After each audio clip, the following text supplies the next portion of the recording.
Assalamualaikum warahmatullahi wabarakatuh dan salam sejahtera. Apa kabar semua pelajar pada hari ini? Oke, diharap baik-baik saja. Begitu juga yang penonton channel Bedah Coding Sains Komputer. Hari ini topik kita adalah berkenaan dengan operator pengatur caraan Java. Oke, dalam pengatur caraan Java nih ada beberapa operator yang perlu kita kenal pasti dan perlu dipahami bagaimana sifat dia. Oke, yang pertama saya akan lihat kepada operator arithmetic dan logic, lepas itu operator hubungan, operator increment dan discrement, dan operator logic. Oke, saya menggunakan buku teks Sains Komputer tingkat 4 untuk menerangkan, namun video ini juga boleh digunakan untuk siapa yang mengambil jurusan sains komputer, sama ada di peringkat university ataupun di peringkat college ataupun di matrikulasi. Konsep yang sama ya. Oke. Baiklah. Di dalam operator aritmetik kita akan belajar tambah, tolak, darab, dan bahagi. Namun dalam pengatur caraan pastikan tambah, simbol tambah sama dengan aritmetik biasa yang kita belajar matematik, tolak, darab, dan bahagi. Simbol berbeza ya. Oke, jadi ini adalah contoh coding untuk operasi tambah. Oke, bagaimana kita membaca coding ini? Oke, seperti biasa dalam saya punya SOP, yaitu kita selusuri satu persatu. Oke, public class operator tambah. Ya, ini adalah variable. Oke, itu adalah variable. Kita mau operasi tambahkan. Oke, yang ini operasi tambah. Ini adalah variable. Lepas itu ini saya katakan sebelum ini di sini sebelum ini adalah public class void main yang perlu kita hafal. Wajib ya, wajib. Oke, lepas itu kita jumpa int 10. Diistiharkan I itu sebagai integer. Jadi apabila pengisytiharan berlaku, maka kita akan buka memori ingatan komputer lah, RAM. Oke, jadi kita tulis I menerima nilai 10. Ini empukannya, ini adalah simbol empukan dimasukkan. 10 dimasukkan ke sebelah kiri. Jadi I menerima nilai 10. Selepas itu int j, maka kita tulis dalam RAM j. Berapa nilai yang diempukkan? 20. Oke, lepas itu ini adalah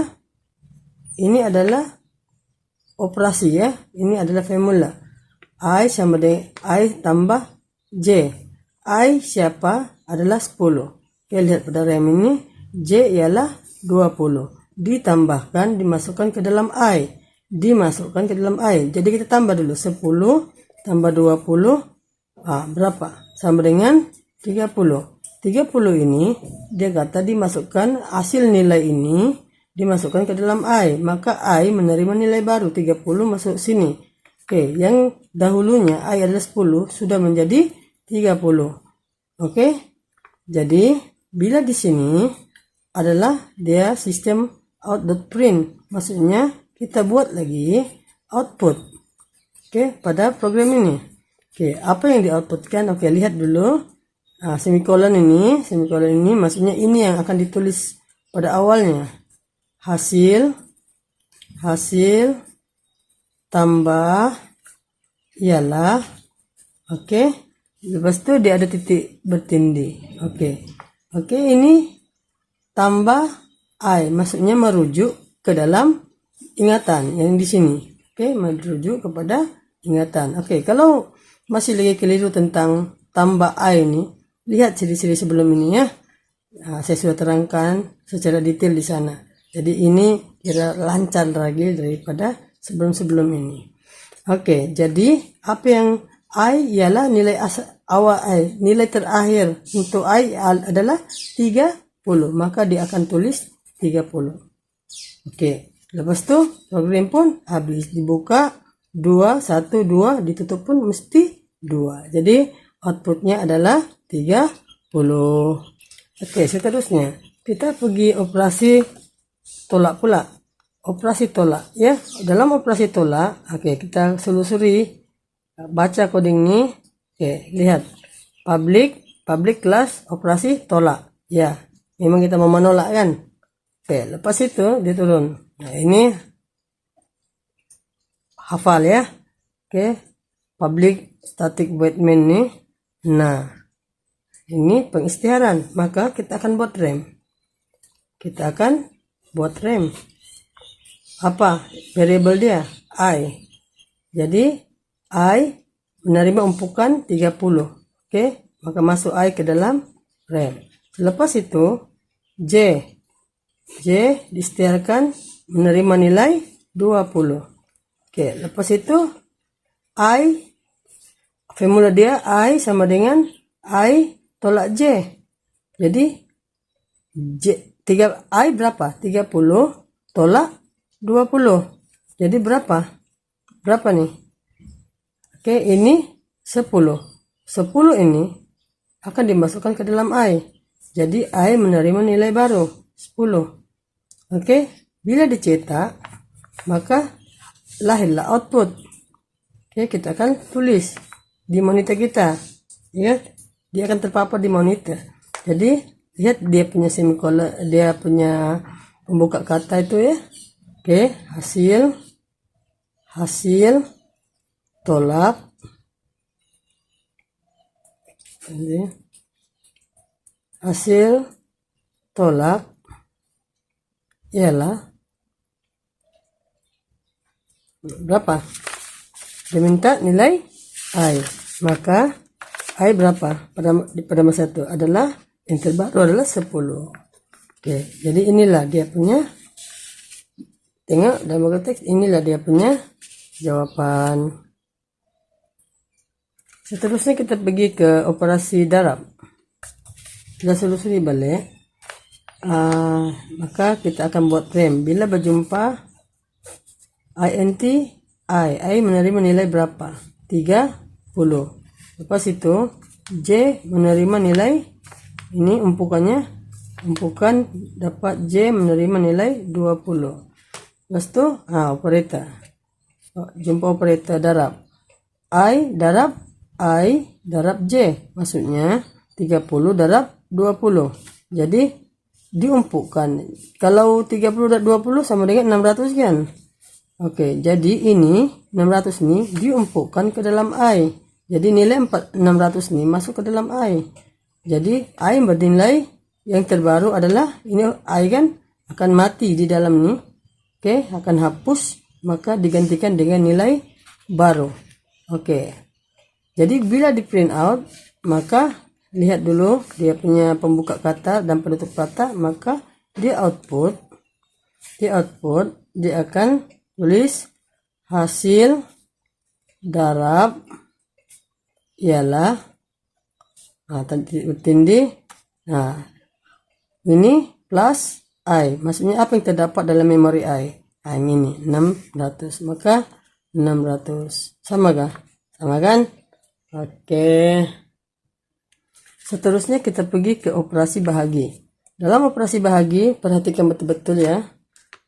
Dalam aritmetik biasa, di dalam matematik kita simbolnya seperti ini, bahagi. Tapi di dalam pengatur caraan dia kena macam slash macam tu, macam ni ya. Jangan salah itu. Oke, mari kita baca program nih. Oke, tolak, operasi tolak. Ini paham sudah kan? Saya tak perlu terangkan lagi.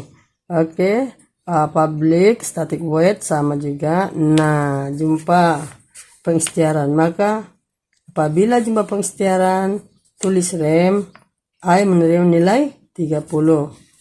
Oke, selepas itu J menerima nilai 2. Nah, lepas itu dia mau apa? 30 bahagi 2 diumpukkan ke dalam I. Jadi apabila bagi 2, dia sama dengan 15.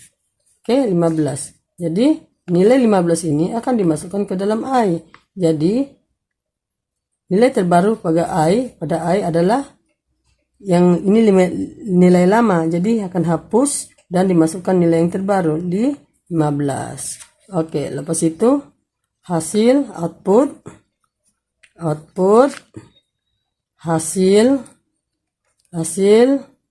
bahagi ialah, dia ambil apa yang terdapat dalam I ya, apa yang terdapat dalam I. Jadi titik bertindih 15. Oke, harap semua paham setakat ini untuk operasi aritmetik. Oke, seterusnya kita cerita tentang operator hubungan pula yang terdapat di dalam Java. Oke, setiap pelajar lihat dulu simbol-simbol ya. Nah, ini dinamakan sebagai sama dengan.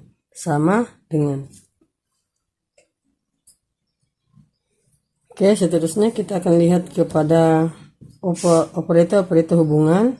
Setiap pelajar kena mengenali simbolnya. Ini biasa juga kita lihat, cuma ada beberapa sedikit yang tidak ada di dalam matematik biasa. Oke, yang pertama sekali adalah simbol sama dengan. Simbol sama dengan, begini rupanya. 2 kali sama. Oke, lepas itu tidak sama dengan. Ini tidak sama dengan, lebih besar. Oke, lebih besar daripada, lebih besar. Oke, lebih besar atau sama dengan. Ini tidak sama ya. Ini atau sama dengan, lebih kecil dan lebih kecil sama dengan. Oke, operator ini jangan wajib tahu lah, sebab nanti berjumpa dengan coding kita akan menggunakan operator ini ya.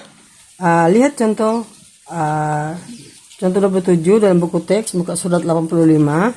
Oke, di sini dia katakan pembeli ubah nomor. Ini nomor menerima input negatif 5, maka kita masukkanlah dalam rem negatif 5. Apakah keputusan ungkapan bandingan yang berikut? Oke, lihat. Nomor 15 negatif 5, adakah sama dengan kosong? Tidak kan? Nah, jawabannya tidak. Oke, sekarang nomor negatif 5, adakah tidak sama dengan kosong? Iya, tidak sama. Oke, negatif 5, adakah lebih besar daripada kosong? Lebih besar kah? Negatif 5 nih. Dia salah, tidak. Jadi nomor adakah lebih kecil daripada negatif kosong? Iya. Jadi paham kan? Inilah operator yang perlu dipahami sebelum pergi jauh lagi. Oke, seterusnya contoh 28. Contoh 28, dia kata nomor menerima nilai 24. Jadi kita hapuskan ya 24. Sekarang kita uji. Adakah nomor 24 sama dengan kosong? Ya, jawabannya tidak. Adakah 24 tidak sama dengan kosong? Samakah 24 sama dengan kosong enggak? Tidak sama. Iya, jawabannya betul, sebab memang tidak sama. Oke, adakah nomor 24 lebih besar daripada kosong? Iya, memang dia lebih besar daripada kosong. Oke, adakah nomor lebih kecil daripada kosong? Tidak. Begitu ya. Begitu cara dia membaca. Ayat-ayatnya itu kena kamu ulang balik. Ya. Oke, seterusnya kita lihat contoh yang 29. Oke, nomor dibagi berapa? Integer kosong. Oke, kita simpan kosong. Oke, sekarang nih kita uji. Adakah kosong nomor ini kosong sama dengan kosong? Jawabannya ya. Adakah nomor kosong ini kosong? Oke, tidak sama dengan kosong. Jawabannya tidak. Ya, tidak. Oke, adakah kosong lebih besar daripada kosong? Tidak. Adakah kosong lebih kecil daripada kosong? Tidak. Oke, diharap semua paham dalam soal ini. Oke, sudah ya. Seterusnya kita pergi ke operator logic ya. Operator logic. Oke. Operator logic ini dia ada 3 jenis operator, yaitu AND, OR, dan NOT. Sekarang kita kupas satu persatu. Operator AND. Operator AND nih. Operator AND. AND nih. Kamu ingat ya, saya punya kata-kata cinta nih. Oke, macam mana untuk mudah paham? Dia akan menjadi benar sekiranya Keduanya benar. Nah, ini kata-kata cinta nih. Ingat, coba sebut dulu. Ulang balik. Dia akan menjadi benar sekiranya kedua-duanya benar. Ah, ini ingat. Dan simbolnya dalam penulisan Jawa, dan simbolnya seperti ini ya. Ini simbolnya. Oke. Seperti itu. Oke. Dia akan menjadi benar sekiranya kedua-duanya benar. Ah, itu. Ingat ayat-ayat itu ya. Oke, operator logik yang kedua adalah OR. Ya, adalah OR. OR nih, OR. Oke. OR nih, nah ingat kata-kata cinta nih. Ingat ya. Dia, nah dia si dia akan menjadi benar sekiranya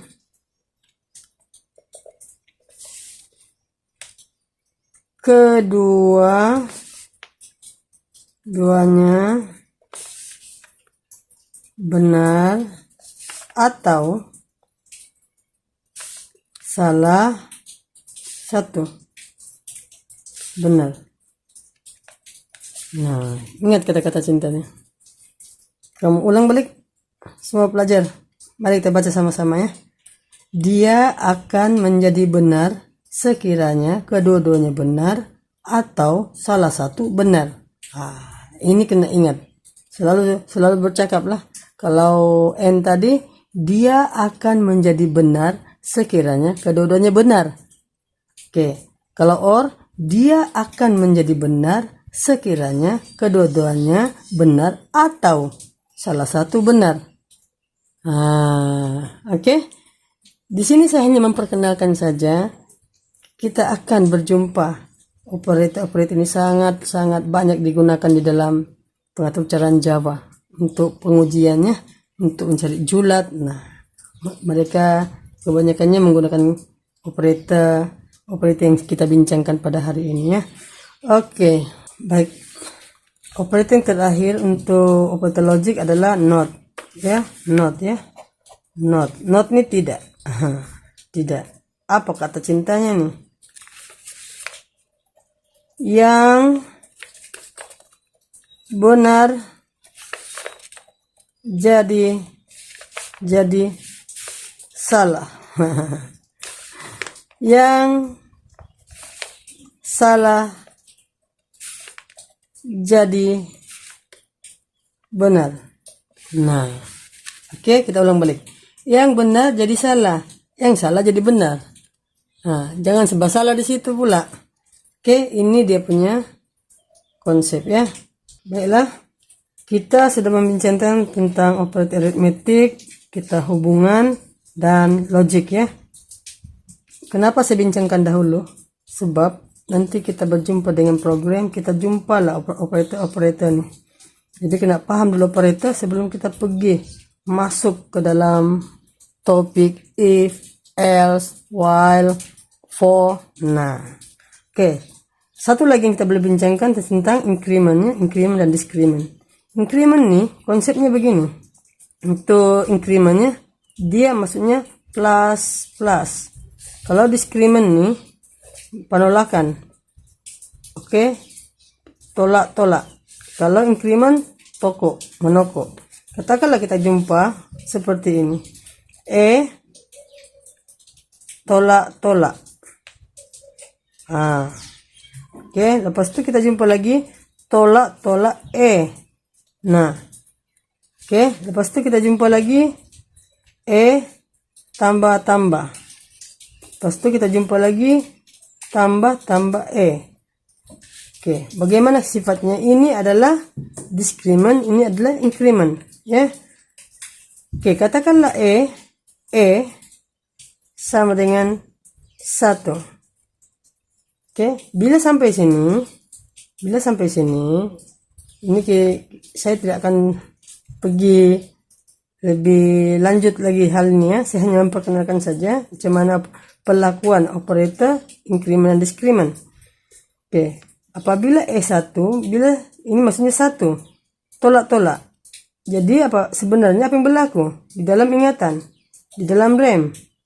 Apabila E sama dengan 1, apabila dia jumpa operator tolak-tolak, dia tak tolak lagi ya, tidak tolak. Dia akan ditolak selepas bertemu dengan semikolon ini, apa ini namanya, seperti titik bertindih ini. Dia akan melimpasi ini, baru dia tolak, maksudnya di dalam ingatan akan jadi kosong. Oke. Ini sifatnya, perhatikan, ini serius.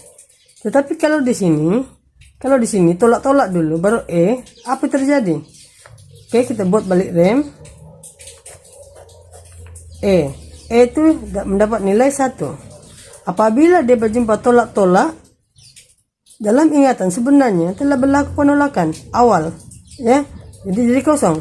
Dia jumpa ini pun dia sudah tolak. Nampakkah perubahannya situ, perlakuan dia? Oke, kita selusuri yang ini. Kita buat rem. Oke, E berapa? E1. Nah, ini toko E plus. Dia tidak akan tambah.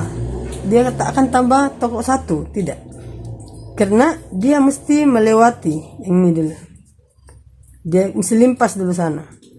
Oke, baru dia tambah 1. Maksudnya E sudah jadi 2. Oke. Yang ini bisa mana pula? Oke, kita buat rem dulu. Saya ini tidak boleh cakap kalau tidak ada rem. Sebab otak saya si rem. Oke. E1. Nah, sifat yang ini pula dia tambah dulu. Dalam rem itu telah berubah dulu jadi 2. Oke. Baru dia lewati ini. Nampak gak di situ? Jadi kalau increment tolak, tambah, toko tambah. Kalau discrement tolak. Oke, sama ada dia di depan atau di belakang. Saya sudah terangkan tadi. Kalau di depan dia tambah dulu. Kalau di belakang seperti ini dia mesti jumpa semikolon dulu. Oke, titik bertindih dulu. Begitu jenis penolakan. Nah, ini bonus untuk kamu ya. Untuk video ini saya akhiri sampai di sini. Diharap semua pelajar dapat mengenali ada 4 operator di dalam pengaturan Java. Selepas ini saya akan pergi struktur kawalan. Nah, disinilah kita akan berjuang ya untuk memahami coding yang lebih advance lagi lah. Oke, itu saja. Diharap apa yang saya kongsikan pada hari ini dapat menambah kepahaman semua pelajar dan semua penonton yang menonton channel Bedah Coding Sains Komputer. Oke, itu saja. Saya akhiri. Assalamualaikum dan bye-bye.